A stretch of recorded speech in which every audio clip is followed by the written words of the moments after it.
ఈరోజు జై భీమ్ యూత్ ఆధ్వర్యంలో భారీ సంఖ్యలో ఆదోని ఆర్ట్స్ కాలేజ్ నుంచి అంబేద్కర్ స్టాచ్యూ వరకు ఈ సంవత్సరము చాలా ఉత్సాహంగా అంబేద్కర్ గురించి అంబేద్కర్ జయంతి సందర్భంగా ఈరోజు కులాలకు మతాలకు అతీతంగా పెద్ద సంఖ్యలో మాతో పాటు ముస్లిం మైనార్టీస్ అందరూ కూడా పాల్గొనడం మాకెంతో హర్షదాయకం.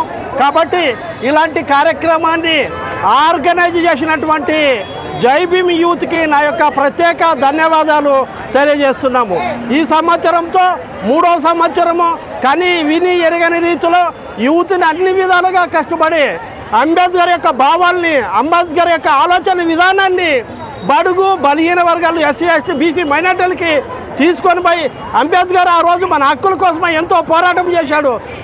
చివరికి మనం రాజ్యాధికారం దక్కాలన్నా, మన హక్కులు మనం కాపాడుకోవాలన్నా అంబేద్కరే మనకు దిక్కు అనేటువంటి నినాదంతో తీసుకొని పోయి ఈరోజు జై భీమ్ యూత్ అన్ని వార్డుల్లో విస్తృతంగా ప్రచారం చేసుకొచ్చి ఈ విధంగా ర్యాలీతో దిగ్విజయంగా ఈ కార్యక్రమాన్ని జయప్రదం చేసినటువంటి జై భీమ్ యూత్కు మరి ముఖ్యంగా ఇంత పెద్ద వాళ్ళు మైనార్టీ నాయకులు కూడా మాకు సహకరించి పైనట్టులుగా ఆర్ట్స్ కాలేజ్ నుంచి మాతో పాటు ఎక్కిపోంచి కులాలకు ఖచ్చితంగా ఆదోళనలో ఎంతో అభివృద్ధి జరిగినటువంటి ఈ కార్యక్రమాన్ని మేము పురస్కరించుకొని ఈరోజు జరుపుకోవడం చాలా గర్వించదగ్గ. వచ్చిన మీ అందరికీ అంబేద్కర్ నినాదంతో జై భీమ్, జై అంబేద్కర్.